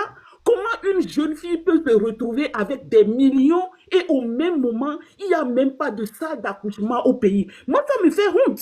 Si elles prennent l'argent là même pour construire des cliniques, mettre leur nom sur ça, pour que leur soeur, elle-même, elle accouche là-bas, on n'a pas de problème. Mais gaspiller l'argent de tout un peuple, quand vous les voyez habillés, le 24 avril, quand moi j'ai vu, 27 avril plutôt, j'ai vu certaines personnes s'habiller avec des costumes de 40 000 $. Je me suis dit, mais on va où? L'Afrique est absente, le Togo est absent dans les débats, dans les grands débats. Regardez la guerre qui se passe aujourd'hui, avec des missiles et tout. Ce qui veut dire que si aujourd'hui, nous, cette même guerre se pose chez nous, mais 30 minutes, c'est fini. Les gens ont d'abord leurs biens et ils veulent maintenant explorer, voler les biens des autres. Mais nous sommes encore au stade où tu critiques le pouvoir, on t'enferme. Jean-Paul Omolou, il est depuis 2021, il est en prison. Il est devenu le prisonnier politique personnel de ce gouvernement. Et moi, je me dis, on n'a même pas plus besoin de dire que quelqu'un a des prisons privées chez lui. On ne l'a pas jugé, on lui refuse l'accès aux santé et on ne sait même plus. Les avocats, tout le monde, tout est bloqué parce que c'est la volonté d'un seul homme. Où est-ce que nous allons? On a des débats comme ça parce que nous ne sommes pas venus sur cette terre pour vivre éternellement. Hein. On a un temps et on doit impacter notre génération. C'est de ça qu'il s'agit. Et tant que l'un de nous, tant que l'un des nôtres, je parle de tous ces prisonniers. Madame Nyakader a fait sur tous ceux qui sont même dans l'anonymat. Moi, je me dis, ils n'ont pas leur place en prison. Au Burkina Faso, les prisonniers cultivent. Il faut donner l'espoir de vivre aux gens. Qui es-tu? Tu es aussi une créature comme les autres. Tu ne peux pas confisquer l'avenir de toute une nation. C'est de ça qu'il s'agit. Moi, c'est des débats comme ça qui m'intéressent. Comment faire? Comment nous allons nous unir? Il y a aussi cette question de division que vous aviez abordée. Moi, je pense que la famille Gnassingbé, au début, n'était pas aussi forte que ça. La famille, c'est avec chaque jour, chaque seconde qui passe, elle a plus de ramifications. Regardez dans la sous-région. Dans la sous-région, c'est le Togo qui va au Mali, qui va faire des négociations là-bas pour libérer des mercenaires. Et au même moment, dans ton propre pays, tes propres frères de sang sont en prison. La logique là, moi je n'arrive pas à comprendre. Et partout, tu vas voir que le Togo s'initie, ils ont toujours des thèmes de discussion, le panafricanisme. Et tu vas voir des gens qui sont au Togo, ils vont là-bas pour animer les conférences et au même moment, ils sortent, mais les Togolais sont en prison. C'est quel genre, je ne sais pas, c'est quel genre d'amitié ça? Et ça nous Ce que interpelle nous allons tous. faire, en honneur, s'il vous plaît, Madame Emmanuela, merci beaucoup à vous. On va vous revenir. Et Monsieur Apom, s'il vous plaît, est-ce que vous avez la photo de Monsieur Jean-Paul Omolou là? Est-ce que vous avez ça avec vous? Oui. Ok, mettez ça en grand, mettez ça là devant l'écran. On m'a envoyé quelque chose, je vais jouer ça ici. Chers amis, tapotez, partagez s'il vous plaît pour exiger, pour demander la libération de Monsieur Jean-Paul Omolou.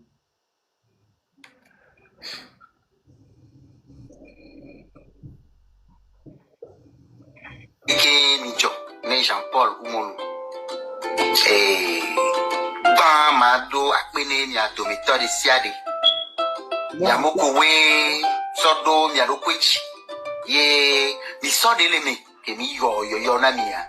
Ye mi joga. Pero nyanti. Mi chlonuni egbe ani do edon be mi a o akonta nami. Ye mi apompo kudo de ke Jean-Paul de situation agbaledo bana ebea. Akpena ni kakalo. Citoyens togolais, chose promise, chose due. Chère donatrice et alors, vous avez eu à cotiser pour Monsieur Jean-Paul Omolou. Monsieur Apom, c'est ça? Oui, on a fait un GoFundMe pour lui. Pour ses soins, pour ses avocats et pour tout le reste. Ça date de quand, cette initiative? 2021. 2021. Oui. Hein? Dès son arrestation. Et depuis, rien n'est plus fait à son endroit. Est-ce qu'il y a un suivi? Est-ce qu'il y a des gens qui vont quand même là-bas pour le voir? Comment ça se passe? Oui, il y a sa famille d'abord qui va le voir. Il y a également nos frères et sœurs d'ici qui vont, quand ils vont au Togo, ils font un arrêt chez lui pour le voir et il continue personnellement de soutenir Jean-Paul et sa famille.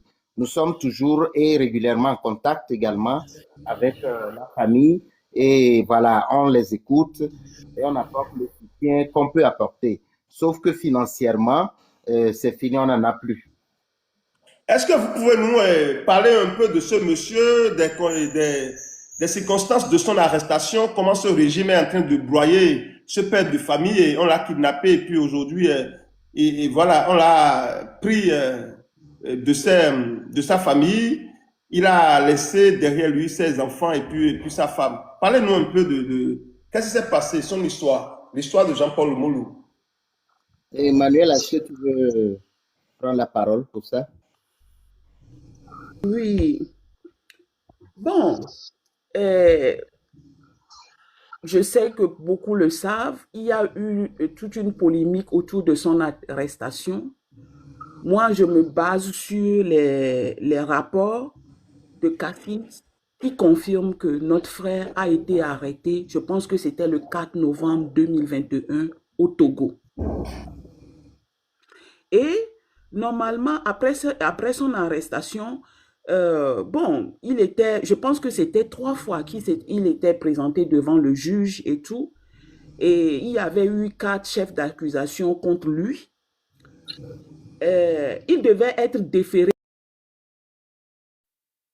Pourquoi on l'a toujours gardé au fric? Parce que là-bas, il n'a pas de liberté de mouvement. C'est-à-dire, les visites même sont tellement restreintes que on lui donne peut-être 1 minute de parler. Au début, il dormait à terre. Il n'avait pas de natte. Les parents, la famille, ils avaient amené les draps et tout, ils ont refusé. Même les médicaments, ils refusaient. Et donc, on a fait des lives sur des lives. Donc le régime lui refusait même des soins. Oui. Il ne se soignait pas. Non. On a même inoculé quelque chose qu'on ne savait même pas parce que il y avait un médecin qui voulait le soigner. Le médecin avait dit, moi j'ai mes appareils dans ma clinique. Je ne peux pas déplacer tout ça là pour aller en prison. Amenez-le, je vais le soigner. Ils ont dit non, pour sa sécurité, ils ne peuvent pas l'amener. Maintenant, ils n'ont pas averti la famille. Un jour comme ça, la famille était venue et repartir. Léon, si vraiment j'ai oublié quelque chose, et s'il te plaît, corrige-moi. Donc, ils l'ont pris comme ça, ils ne leur ont rien dit, ni ses avocats, et non, fais vite, on va t'amener chez un médecin.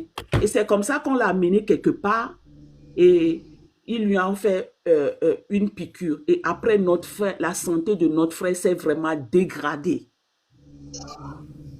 Et quand on parlait, on faisait des lives pour dénoncer la situation dans laquelle il était séquestré là-bas. À chaque fois qu'on fait des lives, il faisait pression sur lui. Oui, tu peux dire à tes parents, voilà. C'est dans ce cadre qu'ils ont restreint la visite et même pour lui apporter à manger, on apporte à manger, il prend, il ne doit même pas parler. Et lui, il avait 2 ou 3 soldats spécialement pour lui. Et là, je me dis, mais il a fait quoi? Les panafricains qui dénonçaient ce régime-là se retrouvent maintenant chaque fois à Lomé. Et qu'est-ce que notre frère a fait? Même on a demandé pardon. Moi, j'ai écrit des lettres, on a envoyé par l'AS, tout ça là. Mais au finish, j'ai compris que le sort de Jean-Paul Omolou se trouve dans les mains de Faure Gnassingbé lui-même. C'est ce que je peux dire. Parce que les avocats ont fait de leur mieux. Les organisations des droits de l'homme, par exemple la Civito, tout ce monde-là, ils ont fait ce qu'ils peuvent. Mais pourquoi cette main sombre pèse encore sur la tête de notre frère? Vous pouvez imaginer quelqu'un même qui ne voit plus bien parce que la chambre même est noire. Il n'y a pas d'aération. Normalement, donc, il subit, donc ce que vous êtes en train de nous dire, Madame Emmanuela, il subit des tortures de façon quotidienne. Oui, au début, oui. Il a fallu l'intervention de certains. Bon, vous savez, j'ai parlé avec certaines personnes. Bon, ils aiment qu'on dise tout ça là dans la discrétion pour que grâce à l'intervention d'une organisation qui avait pesé de tout son poids, c'est ça qui a permis que actuellement, là où je vous parle, à ce point T, je ne sais pas si ça continue parce que il doit le dire à quelqu'un et cette personne-là doit nous le dire. Et très souvent, ce sont les avocats. Voilà sa situation. D'accord.